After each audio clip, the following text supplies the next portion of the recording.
ಒಂದು ಶಕ್ತಿಯ ರೂಪವಾಗಿ ಆ ಶಕ್ತಿಗೆ ನಮನವನ್ನು ನಾವೆಲ್ಲರೂ ಸಲ್ಲಿಸಬೇಕಾಗ್ತದೆ. ಆ ಒಂದು ಆದ್ಯ ಕರ್ತವ್ಯದ ಮೇರೆಗೆ ನನ್ನನ್ನು ಹಿಡ್ಕೊಂಡು ಇಲ್ಲಿರ್ತಕ್ಕಂಥ 100 ಜನ ಸಂಖ್ಯೆಯನ್ನು ಸೇರಿಕೊಂಡು ಆ ಒಂದು ಶಕ್ತಿಗೆ ಇನ್ನೂ ಬಲಪಡಿಸಲಿಕ್ಕೆ ನಾವು ಗಟ್ಟಿಯಾಗಿ ನಿಲ್ತೀವಿ, ಆ ಬೆನ್ ಶಕ್ತಿಯಾಗಿ ನಿಲ್ತೀವಿ ಅನ್ನೋಂಥದ್ದೇ ಪೂಜ್ಯ ಶ್ರೀ 75 ವರ್ಷಗಳನ್ನ ವಸಂತವನ್ನು ಕಂಡು ನಮ್ಮೆಲ್ಲರಿಗೂ ಸಹ ಇವತ್ತಿಗೂ ಸಹ ಆಶೀರ್ವಚನವನ್ನು ಮಾಡ್ತಕ್ಕಂಥ ನಾಡೋಜ ಬಸವಲಿಂಗ ಪಟ್ಟದೇವರ ಪಾದವೊಂದಕ್ಕೆ ನಮಸ್ಕರಿಸುತ್ತಾ, ಹಾಗೆಯೇ ಪಟ್ಟಾಧಿಕಾರಿಗಳು ನಮ್ಮನ್ನು ಪ್ರತಿ ಕ್ಷಣದಲ್ಲಿಯೂ ಸಹ ಎಚ್ಚರಿಸ್ತಕ್ಕಂಥ ಶ್ರೀ ಗುರು ಬಸವ ಪಟ್ಟದೇವರು ಸಹ ಪಾದವೊಂದಕ್ಕೆ ನಮಸ್ಕರಿಸುತ್ತಾ, ಈ ಕಾರ್ಯಕ್ರಮವನ್ನು ಉದ್ಘಾಟಿಸಿ ನಮ್ಮೆಲ್ಲರಿಗೂ ಸಹ ಮಾರ್ಗದರ್ಶಕನ ಹಾಗೂ ಕಿವಿ ಮಾತನ್ನು ಹೇಳಿ ಕಿವಿಯನ್ನು ಹಿಂಡಿ ನಮ್ಮನ್ನು ಮತ್ತೆ ಎಚ್ಚರಗೊಳಿಸ್ತಕ್ಕಂಥ ನಮ್ಮ ಪ್ರಾಧಿಕಾರದ ಅಧ್ಯಕ್ಷರು, ಹಿರಿಯರು, ಅಂತಾರಾಷ್ಟ್ರೀಯ ಭಾಷಾ ತಜ್ಞರಾದಂಥ ಡಾಕ್ಟರ್ ಪುರುಷೋತ್ತಮ ಬೆಳಿಮೇಲೆ ಸರ್ ಅವರೇ, ವೇದಿಕೆಗೆ ಉಪಸ್ಥಿತಕ್ಕಂಥ ಇನ್ನುಳಿದ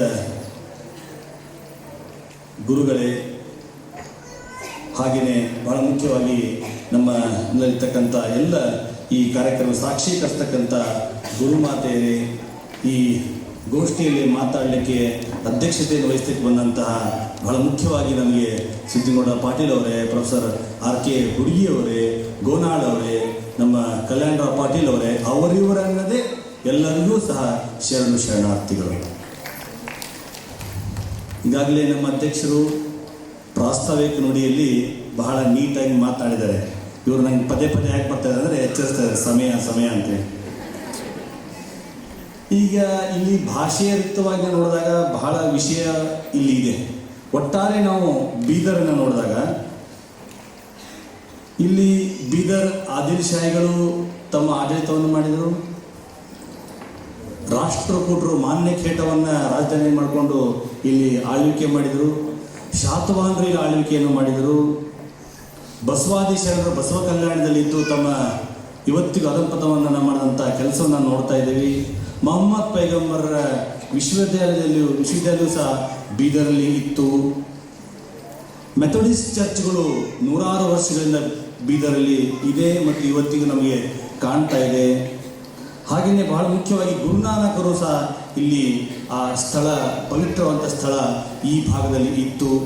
ಹಾಗೆಯೇ ಬಹಳ ಮುಖ್ಯವಾಗಿ ಆಗಿನ ಅವಧಿಯಲ್ಲಿ ನಮ್ಮ ಅಧ್ಯಕ್ಷ ಹೇಳಿದಾಗೆ ರಜಾಕರ ಹಾವಳಿಯಲ್ಲಿ ಹೊರಗಡೆ ಉರ್ದು ನಾಮಫಲಕವನ್ನು ಹಾಕಿ ಒಳಗಡೆ ಕನ್ನಡವನ್ನು ಕಲಿಸ್ತಕ್ಕಂಥ ಏಕೈಕ ಶಾಲೆ ಬಾಲ್ಕಿ ಮಠ ಶಾಲೆ ಬಂದಿದೆ. ನನಗೆ ಅನಿಸುತ್ತೆ ಗುರು ಪಟ್ಟದೇವರುಗಳು ನಮ್ಮನ್ನು ಕರೆದಿದ್ದು ಭಾಷೆಯ ಗಟ್ಟಿಯಾಗಿರ್ತಕ್ಕಂಥ ಮಠಕ್ಕೆ ಭಾಷಾ ತಜ್ಞರೇ ಮತ್ತು ಭಾಷೆಯಲ್ಲಿರ್ತಕ್ಕಂಥ ಪ್ರಾಧಿಕಾರದವರೇ ಬರಬೇಕು ಅನ್ನುವಂಥ ಅಭಿಲಾಷೆಯ ಮೇಲೆ ನಮ್ಮನ್ನು ಕರೆದಿದ್ದಾರೆ.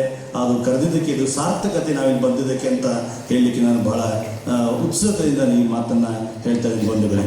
ಇಲ್ಲಿ ನಾವು ಕೂತ್ಕೊಂಡಂಥವ್ರು ಬಹಳ ಗುರುಮಾತೆಯರ ನಮ್ಮ ಜೊತೆಗೆ ಮುಂದೆ ಕಾಣ್ತದೆ. ಹೆಚ್ಚು ಸಂಖ್ಯೆ ಅವ್ರಿಗಿದೆ. ಎಲ್ಲದರಲ್ಲಿ ಹೆಚ್ಚು ನಮ್ಮ ಸರ್ಕಾರಕ್ಕೂ ಅವರಿಗೆ ಇವತ್ತಿಗೆ ಹೆಚ್ಚಿನ ಪಾಲು ನಾವು ಕೊಟ್ಟಿದ್ದೀವಿ, ಮುಂದೇನೂ ಕೊಡ್ತೀವಿ. ಆದರೆ ಗುರುಮಾತೆಯರೇ, ನಿಮ್ಮ ಮೇಲೆ ಜವಾಬ್ದಾರಿ ಹೆಚ್ಚಿದ್ದಕ್ಕೆ ನಿಮಗೆ ಹೆಚ್ಚು ಸಹಕಾರಗಳು, ಸಹಾಯಗಳು ಬರ್ತಾ ಇದೆ. ಏನ್ರಿ ನಮ್ಮ ಜವಾಬ್ದಾರಿ? ಗಂಡು ಮಕ್ಕಳು ದುಡ್ಕೊಂಡು ಬರಬೇಕು, ನಮ್ದೇನು ಜವಾಬ್ದಾರಿ ಅಂತ ನೀವು ಕೇಳಿದರೆ ಬಂಧುಗಳೇ, ಮುಂದಿನ ಯುವ ನಾಯಕರು, ಮುಂದಿನ ಜನಾಂಗದವರು, ಮುಂದಿನ ಯುವ ಪೀಳಿಗೆ ಎಲ್ಲವೂ ಸಹ ನಿಮ್ಮ ತೊಡೆಯ ಮೇಲೆ ಮೊದಲೇ ಬರ್ತಕ್ಕಂಥದ್ದು. ನೀವು ನಮ್ಮ ಭಾಷೆಗೆ, ಸಂಸ್ಕೃತಿಗೆ ಹೇಗೆ ಮಗುವನ್ನು ಸಿದ್ಧತೆಗೊಳಿಸ್ತೀರಿ ಹಾಗೆ ರಾಷ್ಟ್ರದ ನಿರ್ಮಾಣ ಆಗ್ತದೆ ಅಂತ ಚಿಂತನೆ ಇಟ್ಟುಕೊಂಡು ನಮ್ಮ ಹಿರಿಯರು ನಿಮ್ಗೆ ಹೆಚ್ಚು ಪಾಲನ್ನು ಕೊಟ್ಟಿದ್ದೇವೆ, ಮುಂದಿನೂ ಸಹ ಕೊಡ್ತೀವಿ. ಅದು ಬಹಳ ಮುಖ್ಯವಾದಂಥ ವಿಷಯ. ಬಹಳ ಮುಖ್ಯವಾಗಿ ನಾವಿಲ್ಲಿ ನೋಡ್ತಕ್ಕಂಥದ್ದು, ನಾನು RK ಹುಡುಗಿ ಸರ್ ಜೊತೆಗೆ ಮಾತನಾಡ್ತಾ ಇದ್ದೆ ಬರುವ ಅವಧಿಯಲ್ಲಿ, ಹಾಗೂ ಪುಸ್ತಕದಲ್ಲಿ ಓದಿದಂಥ ಪ್ರಕಾರ ಆಗಿನ ದಿಟ್ಟವಾದಂಥ ಬರಗಾಲದ ಅವಧಿಯಲ್ಲಿ ಪಕ್ಕದ ದಲಿತ ಒಂದು ಹಾಸ್ಟೆಲ್ ಇಲ್ಲಿ ಇತ್ತು ಬಾಲ್ಕಿ ಮಠದ ಹತ್ತಿರದಲ್ಲಿ. 10 ಮಕ್ಕಳಿಗೆ ಊಟದ ಉಪಚಾರ ಇಲ್ಲದೆ ಅವರು ಉಪವಾಸವಾಗಿ ಬಿದ್ದಿದ್ದರು ಬರಗಾಲದಲ್ಲಿ. ಆವಾಗ ಆ ಮಕ್ಕಳನ್ನು ಸಾಕಲಿಕ್ಕೆ ಪೂಜ್ಯ ಗುರುಗಳು ಕರೆದುಕೊಂಡು ಮಠಕ್ಕೆ ಒಳಗೆ ಕರ್ಕೊಂಡು ಅವ್ರನ್ನ ಕೂರಿಸ್ಕೊಂಡು ಊಟವನ್ನು ಹಾಕ್ತಾ ಇದ್ರು. ಆಗಿನ ಅವಧಿಯಲ್ಲಿ ಆಗಿನ ನಮ್ಮ ಗುರು ಹಿರಿಯರು,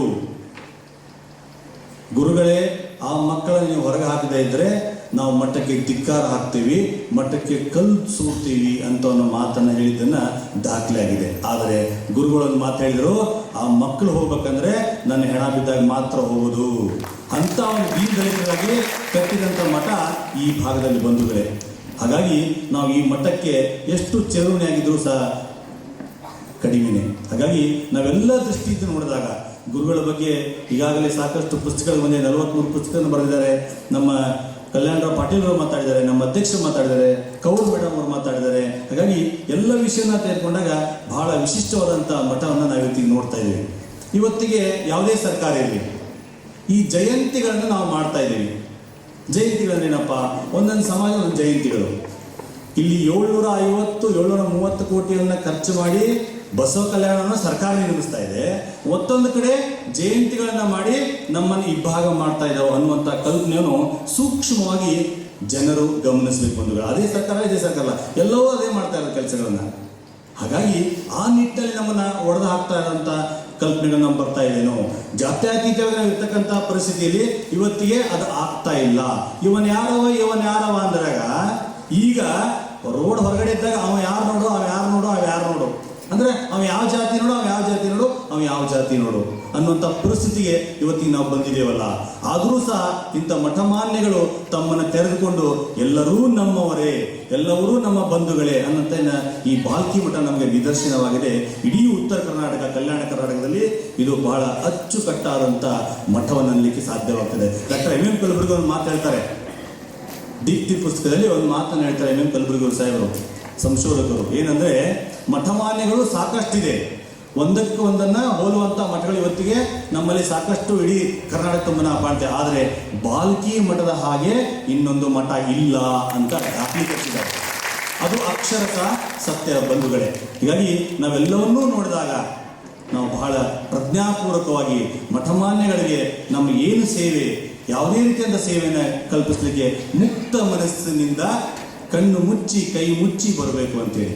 ಹಾಗಾಗಿನೇ ಈ ಪಟ್ಟದೇವರುಗಳ 75 ವರ್ಷ ಈಗ ಇಲ್ಲಿ ನಾನು ನೋಡ್ತಾನೆ ಇದ್ದೀನಿ. ಸಾಕಷ್ಟು ಜನ ಎಲ್ಲರೂ ಶತಾಯುಷಿಗಳೇ. ನಮ್ಮ ಮುಂದೆ ಕಂಡಿರ್ತಕ್ಕಂಥ ಭೀಮಣ್ಣ ಖಂಡ್ರೆ ಸಾಹೇಬರು ಇವತ್ತಿಗೆ 103-104 ವರ್ಷನೇ. ಈ ಮಠದ ಮಾನ್ಯದಲ್ಲಿರ್ತಕ್ಕಂಥ ಪಟ್ಟದೇವ್ರ ಜೊತೆಗೆ ಕೈ ಜೋಡಿಸಿ ಈ ಮಠವನ್ನು ಉತ್ತುಂಗ ಸ್ಥಾನಕ್ಕೆ ತಂದಂಥ ಭೀಮಣ್ಣ ಖಂಡ್ರೆ ಇವತ್ತಿಗೆ ಜೀವಂತಿದ್ದಾರೆ. ಹಾಗೆಯೇ ನಮ್ಮ ಪಟ್ಟದೇವರು ಸಹ ಯಾಕೆ ಶತಮಾನವನ್ನು ಕಾಣಬಹುದು, ಶತಾಯುಷಿಗಳಾಗಿ ನಮ್ಗೆ ಯಾಕೆ ಆಶೀರ್ವಚನವನ್ನು ಮಾಡಬಾರದು ಅಂತೇಳಿ ಆ ಬಸವಾದಿ ಪ್ರಾಂತದಲ್ಲಿ ನಾನು ಕೇಳ್ಕೊಳ್ತಾ ಇದ್ದೀನಿ. ಅವರು ಸಹ ನಮ್ಮ ಶತಾಯುಷಿಗಳಾಗಲಿ ನಮ್ಮ ಜೊತೆಗಿರಲಿ, ಅವ್ರು ಖಂಡಿತ ಇರ್ತಾರೆ ಅನ್ನೋಂಥ ಮಾತನ್ನು ಹೇಳ್ತಾ, ಬಹಳ ಮುಖ್ಯವಾಗಿ ಈಗಾಗಲೇ ಅಧ್ಯಕ್ಷರು ಹೇಳಿದ್ದಾರೆ 75 ಅಣ್ಣ ಮುಗೀತು, 75-25 ಏನು 75 ಗುರುಗಳಿಗೆ 75 ಆಯಿತು. ನಮ್ಮ ಗುರುಬಸವ ಪಟ್ಟದೇವರಿಗೆ 25 ವರ್ಷ ಪಟ್ಟಾಧಿಕಾರ ಆಯಿತು. 75-25 ಒಟ್ಟು 100 ವರ್ಷ. ಹೀಗೆ ಪಟ್ಟದೇವರ ಜೊತೆಗೆ ಕೈ ಜೋಡಿಸಿ ಹಣೆಯನ್ನು ಮಡಿದು ಅವರ ಆಜ್ಞೆಯನ್ನು ಪಾಲಿಸಿ ಪ್ರತಿಯೊಬ್ಬರು ನಾವು ನೋಡ್ತಾ ಇದ್ದೀವಿ. ನಾವು ಬೆಂಗಳೂರಲ್ಲಿ ಕುತ್ಕೊಂಡು ಈ ವಿಷಯವನ್ನು ನೋಡ್ತಾ ಇರ್ತೀವಿ.